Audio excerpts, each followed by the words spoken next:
আমাদের বাঙালির কিন্তু 12 মাসে 13 পার্বণ। আর এই পার্বণগুলোর নিয়ম কিন্তু সবারই আলাদা আলাদা থাকে। অনেকের কিন্তু বছরে একটা বারানের নিয়ম থাকে। আর আমার শ্বশুরবাড়িতে বছরে 2টা বারান দেওয়া হয়। একটা বারান দেওয়া হয় পৌষ সংক্রান্তিতে, আর আরেকটা বারান দেওয়া হয় চৈত্র সংক্রান্তিতে। আমরা কিন্তু চৈত্র সংক্রান্তির আনন্দ নিতে বাড়িতে চলে গিয়েছিলাম। আর এই যে চুটকুসোনাকেও কিন্তু সাথে করে নিয়ে এসেছিলাম। ও কিন্তু একটুকু দুষ্টমি করেনি। কি সুন্দর যেন ও কত চিনে আমাদের বাড়ি এমনভাবে আচরণ করছিল।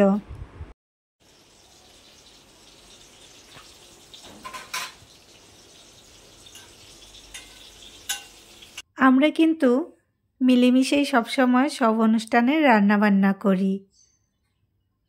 একটা বারানের সময় আমি রান্না করি, আবার আরেকটা বারানের সময় দিদিভাই রান্না করে। পৌষ সংক্রান্তির বারানের সময় আমি রান্না করেছিলাম।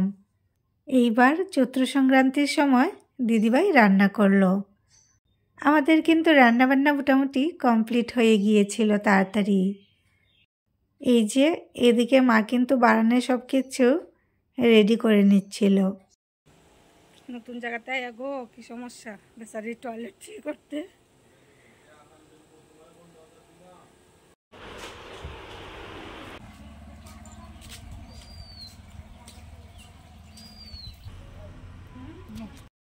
বারোটার ভিতরে বারানটা দিতে পারলে মনটা যেন শান্তি লাগে।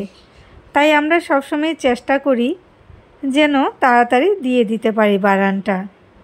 আর আমাদের বাড়িতে মোটামুটি 12টার ভিতরেই কিন্তু বারান দেওয়াটা কমপ্লিট হয়ে যায়। তারপর শুরু হয় আমাদের খাওয়া দাওয়া। সকালবেলা কিন্তু আমরা কিছুই খাই না, শুধু চাটাই খাই। বারান দেওয়ার পরই আমরা অন্ন গ্রহণ করি। আর এই যে দেখতে পাচ্ছ আমাদের ঠাকুরঘর, সেটা তো তোমাদের সাথে আগে একটা রিলের মাধ্যমে শেয়ার করেছি। একটা মাইক কেলান আর একটা দিদিভাই তারা উঠলে মাছ খাইব না প্রসাদটা। হ্যাঁ হ্যাঁ, নাহলে মাইক রাখলে নষ্ট হয়ে যাবে।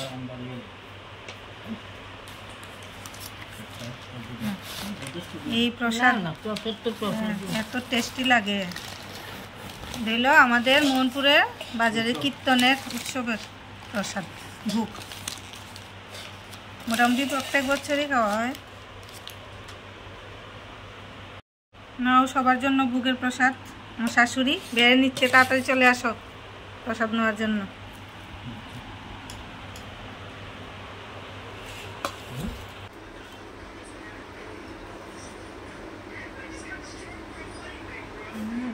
অমৃত শক্তি প্রসাদ, অমৃতের মতো লাগে। ভোগের প্রসাদ বা ঠাকুরের খিচুড়ি।